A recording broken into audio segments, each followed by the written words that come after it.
Welcome back. Victims want Sir John Major to testify as part of the investigation into what has been called the worst treatment scandal in the history of the NHS. Up to 5,000 people were infected with HIV or hepatitis C contained in contaminated blood products in the 1970s and 80s, almost 3,000 of whom have since died. Our health correspondent Paul Kelso is at the inquiry in Belfast, which is hearing evidence this week. And first of all, Paul, just explain why Sir John Major?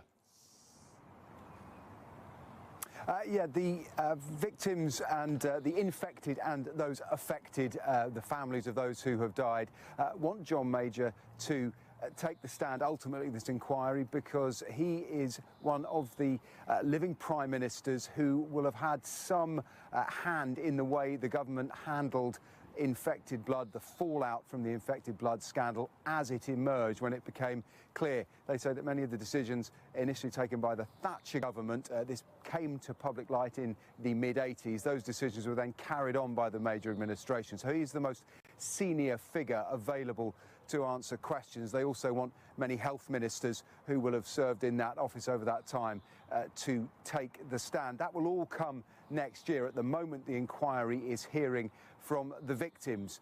They want to hear the personal stories of the huge impact this had, and it's here in Belfast this week. The inquiry chairman, Sir Brian Langstaff, has said as a matter of principle to hear from the people in Northern Ireland, around 100 of whom who are alive or who are infected or affected by this. We've been speaking in the weeks since this inquiry began to those who are affected, hearing their stories about the human cost of this inquiry and also those questions it wants the inquiry to answer. And this is our report. Yeah, that's the moment, and that was headmaster's. Aid, Steve and Gary have returned to the school that was supposed to transform their lives, but ended up threatening them. It's through those green doors, and that's where the college ends and the haemophilia medical centre begins. Yeah. At an NHS-run clinic at Trelaws College, haemophiliacs were treated with contaminated blood products that gave them HIV and hepatitis C. Of more than 80 children, they're among just 16 who are still alive. We weren't really told a lot about it, really. They just said there's this new product on now and it's going to change your life. And yes, it did at that time, but obviously now we realise that it's killed a lot of us. We were told that for some of us in that room had HIV. And they told us by going around the room saying, you have, you haven't, you have, you haven't, you have. I'm the last remaining person alive in that room today. It was difficult to come back to the reunions and things like that because you're not sure who's going to be there. It's destroyed everyone's lives.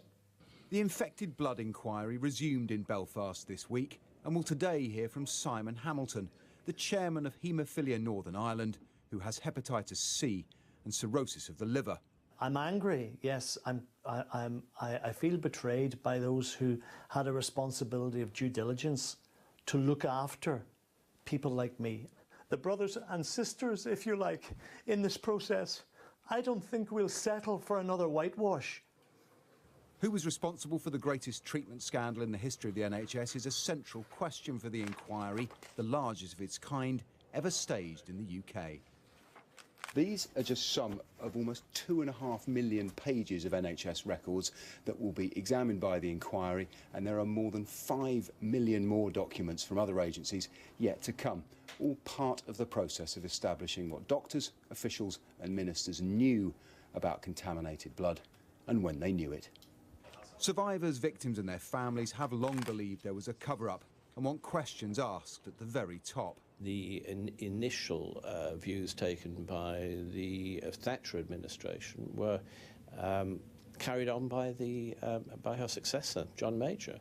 And John Major is still alive and kicking, and certainly the victims are very, very keen to see him called to give evidence and answer the questions which they feel they have wanted to ask him for the last 40 years.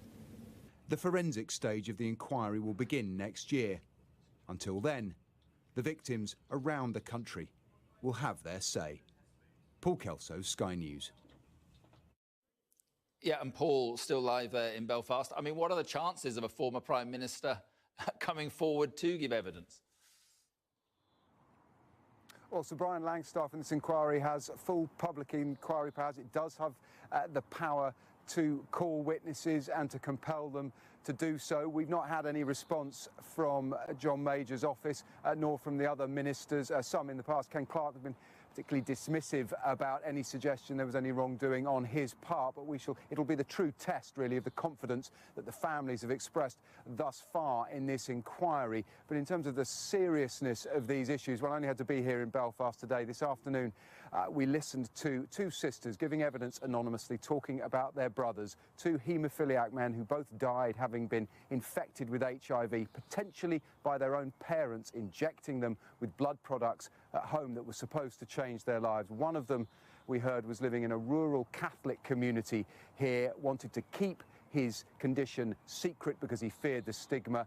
His doctor, a statement to the inquiry heard, that was told that the information leaked locally and that army patrols in the village subjected him to abuse related to homosexuality, completely erroneously, but made his life a misery, and he was driven to considering suicide. Those sisters sat there and said they believed that their brothers were murdered. That is how some people feel about this, and that is why the inquiry will go round the country hearing these stories before it starts putting some of these very grave suggestions about how this incident was handled and potentially covered up to the people who will have been at the very top and the very highest office considering them. OK, Paul, thank you very much indeed.